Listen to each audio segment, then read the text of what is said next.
on va s'attaquer à la comparaison de l'essence et le diesel. En ces temps d'écologie, c'est peut-être bien de se poser une fois la question du point de vue chimique. Alors, tous les deux sont des carburants fossiles, issus d'une fraction légère, plus ou moins légère de la distillation du pétrole. L'essence, on peut considérer que c'est de l'heptane. Alors, l'heptane, c'est une formule C7 et H, il faut faire 2N plus 2, donc 14 plus 2, H16. Et le diesel, on peut le considérer comme étant du cétane. C'est un alcane plus lourd, donc il a 16 carbone, et donc il a 2N plus 2, donc 16 fois 2 plus 2, ça fait 34 hydrogènes. Alors on a des informations de masse volumique, de pouvoir calorifique. On a des informations sur une voiture comparable en essence et en diesel, et ses consommations et ses grammes de CO2 fournis. Et les questions qu'on se pose, c'est que tiens, quelle quantité de CO2 en mole est rejetée quand on obtient 1 mégajoule d'énergie. On peut se poser la question aussi par litre de carburant, par 100 km avec la voiture, et on peut essayer de comparer les deux informations du constructeur qui sont des consommations en litres de carburant au 100 km et en grammes de CO2 émis pour voir si ça correspond avec les problèmes stoichiométriques possibles. Alors je vous propose de commencer par le diesel. Donc le diesel, c'est du C16, H34, et il lui faut de l'oxygène pour brûler. Donc ça, c'est la même chose pour tous les combustibles et comburants. On obtient les atomes du combustible oxydé, donc du CO2, parce qu'il contient du carbone, et de l'eau parce qu'il contient de l'hydrogène.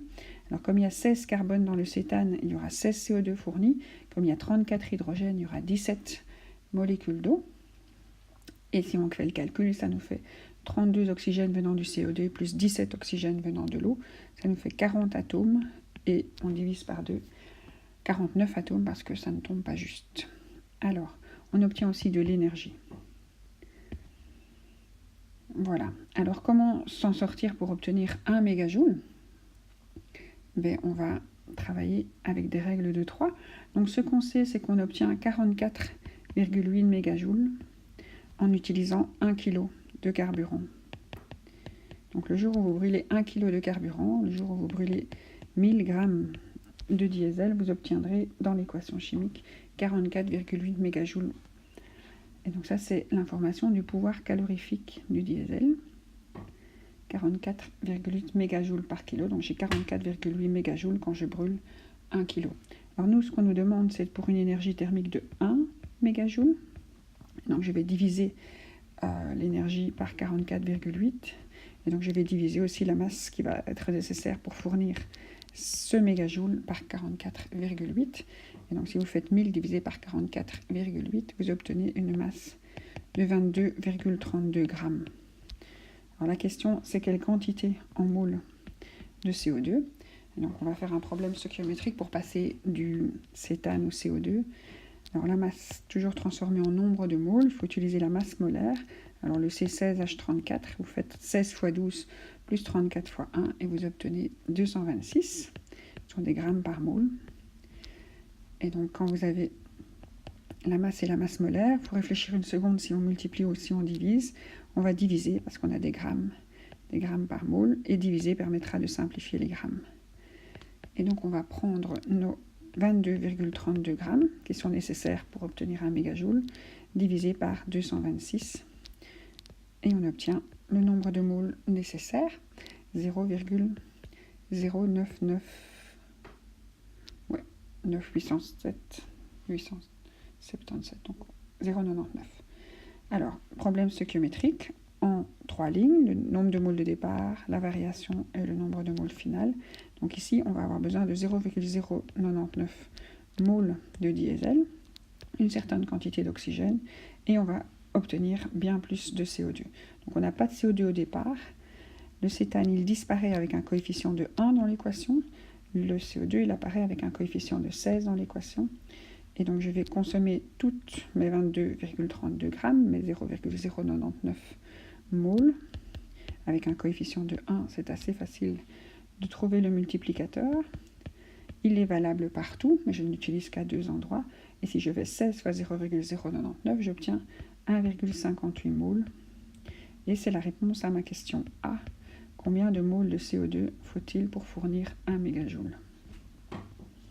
On peut s'attaquer à la question B. Quelle quantité de CO2 est rejetée pour chaque litre brûlé de carburant ? Donc je vais prendre une information de départ du problème stoichiométrique maintenant différente. Donc, par contre, c'est toujours la même équation. Donc, j'ai toujours du C16H34 plus 49 demi-O2 qui me donne 16 CO2 plus 17 H2O plus de l'énergie. Cette fois-ci, je vais m'attaquer à 1 litre de carburant. Donc 1 litre de carburant, c'est un volume de liquide, 1 litre. Et je vais transformer ça, comme pour tous les problèmes stoichiométriques, comme on me pose une question sur un autre composé, je vais utiliser des grandeurs chimiques pour pouvoir arriver au nombre de moles. Donc entre le volume et la masse, j'utilise la masse volumique, on me l'a donné dans l'énoncé. La masse volumique du cétane, 0,83 g par millilitre. 0,83 g par millilitre. Je vais multiplier ou diviser. Alors je regarde les unités. Déjà des litres, il va falloir les transformer en millilitres, sinon ça va être difficile. Donc j'ai des millilitres, des grammes par millilitre. Je vais multiplier pour pouvoir simplifier. Et donc je fais 1000 fois 0,83. Et donc dans 1 litre, j'ai 830 grammes de diesel. Et je transforme ça en nombre de moles en utilisant la masse molaire du diesel que j'ai déjà calculé un peu plus haut, 226 grammes par mole. Le calcul est toujours le même, la masse molaire, des grammes par mole. On va diviser pour simplifier et faire remonter les moles. Et donc cette fois-ci, j'ai 830 divisé par 226. Et dans cet exercice-ci, j'ai 3,67 moles.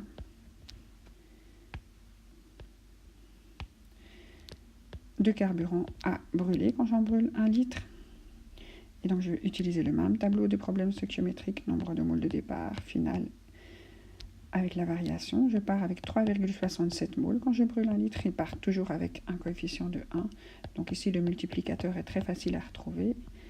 Et si je multiplie avec le coefficient qui est sur le 16 ici, sur le CO2, toujours le même multiplicateur, 3,67. Et j'obtiens 16 fois 3,67, j'obtiens 58,76 moles de CO2 produites quand on brûle 1 litre de carburant. Alors il faut se rendre compte que ça fait un volume assez important. Donc on pourrait se poser la question, mais ça fait quel volume ça, ce volume de CO2? Donc c'est pour ça qu'il faut utiliser la relation qu'il y a entre le nombre de moles, 58,76, et le volume de gaz. On utilise le volume molaire des gaz de 22,4, non, j'ai un doute maintenant, 22,4 litres par mole. On multiplie. Pourquoi? Parce qu'on a des moles et des litres par mole. Et on va simplifier les moles. Et ça vous fait un volume assez impressionnant.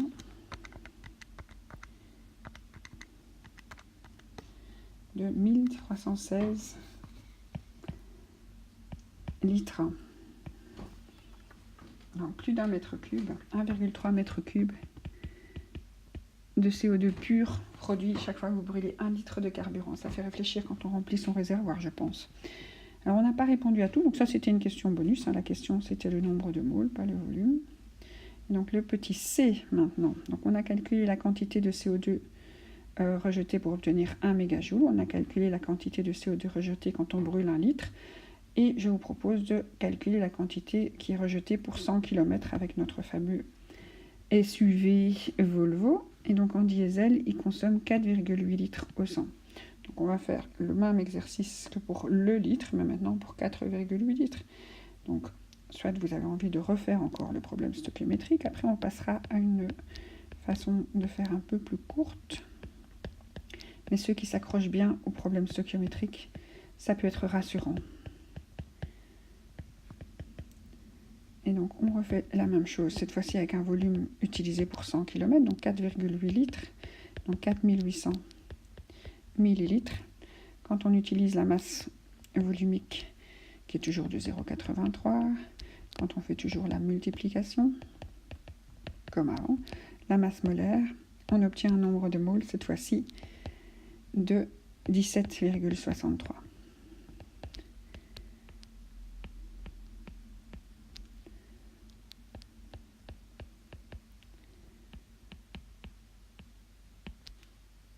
Et donc ça va disparaître toujours. Donc c'est le nombre de moles de départ, ce carburant. Et ça disparaît toujours avec le même coefficient pour arriver à 0. Et ici, on multiplie par 16 ce multiplicateur, donc il y a du 17,63. Et on obtient 282 pour faire 100 km. Alors c'est plus intéressant quand on a les valeurs de l'essence pour comparer. Et alors le dernier exercice qu'on demande de faire, c'est de vérifier que quand on fait 1 km, donc ça c'est 100 km, on obtient tout ça. Quand on fait 1 km, est-ce qu'on a bien le nombre de grammes annoncé de CO2 ? Alors je propose de simplement se dire que tiens, mais si on passe de page, ça ne va pas le faire. Donc on a 282 moules quand on fait 100 km. Et donc ici, on va travailler avec 228,2 moules pour 1 km. Et on demande de transformer ça en masse.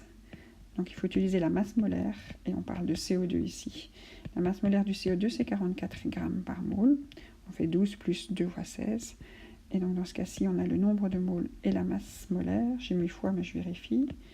Grammes par moule, oui, c'est bien fois.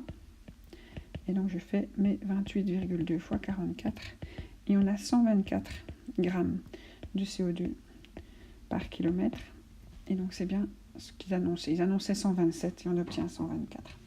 Donc ils annonçaient 127. Donc on est bien dans la bonne gamme.